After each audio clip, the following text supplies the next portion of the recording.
நிறைய பேர் வந்து பாலிக்கு போயிட்டு வந்திருப்பீங்க, இல்லை சில பேர் இப்போ பாலியில் கூட இந்த வீடியோ பார்க்கும்போது டூரில் இருப்பீங்க. ஆனால் நிறைய பேர் மிஸ் பண்ண ஒரு இடம் பாலியில் நூசா பனிடான்னு சொல்லி ஒரு ஐலாண்ட் இருக்கும். இது பாலியில் இருக்கிற நிறைய பேர் அந்த அந்த இடத்துக்கு போகாமல் வந்திருக்காங்க. நான் என்னோடய பாலி ஃப்ரெண்ட்ஸ்லாம் நான் மெசேஜ் பண்ணி கேட்கும்போது அப்படி தான் சொல்கிறாங்க.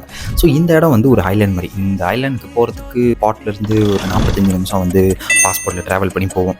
ஸோ அந்த இடத்துல வந்து என்ன இருக்குன்னா, லைக் சில பேருக்கு இந்த பீஸ்ஃபுல்லாக சில்லாக ஹீலிங் சொல்லுவாங்கள்ல, ஸோ அந்த மாதிரி ஹீலிங் பண்ணுறதுக்கான ஸ்பாட்லாம் வந்து அந்த நூசா பனிடாவில் இருக்குது. கலிங்கிங் பீச், புரோக்கன் பீச், ஏஞ்சல் பீச்னு சொல்லி இந்த மாதிரி நிறைய இடம் வந்து அந்த நூசா பனிடாவில் இருக்குது. அதில் வந்து ஈஸ்ட் தனியாக இருக்குது, வெஸ்ட் தனியாக இருக்குது. யூஸ்வலி வந்து ஒரு நாள் வந்து ஈஸ்ட் கவர் பண்ணலாம், ஒரு நாள் வெஸ்ட் கவர் பண்ணலாம். ஸோ ஒரு நாள் அங்கேயே வந்து ஒரு ஹோட்டலில் போட்டு தங்கிட்டு 2 நாள் வந்து மேக்ஸிமம் அங்கே என்ஜாய் பண்ணலாம், ஹீல் பண்ணலாம், ரிலாக்ஸ் பண்ணலாம், சில் பண்ணலாம். ஸோ இது நிறைய பேருக்கு தெரியாமல் வந்திருக்கும். பாலியில் இந்த மாதிரி ஒரு இடம் இருக்குதா, நான் போயிருக்கேன், இந்த இடம் நான் பார்த்ததில்ல. ஏன்னா நீங்கள் போகும்போது நார்மலாக வந்து மெயினான சிட்டி பிளேசஸை வந்து கவர் பண்ணிட்டு வந்திருப்பீங்க. ஸோ இந்த இடத்த நீங்கள் கவர் பண்ணலன்னா மேபி அடுத்த தடவை போகும்போது கண்டிப்பாக நூசா பனிடாவை உங்கள் ஐட்டனரி இருக்கான்னு கண்டிப்பாக கேட்டு செக் பண்ணிக்கோங்க. உங்களுக்கு அப்படி நம்ம அரேஞ்ச் பண்ணி கொடுக்கணும்னா லிங்க் பயோவில் இருக்குது. தட்டி வசாபி ஆப்பில் வந்து வசாபி பண்ணுங்கள்.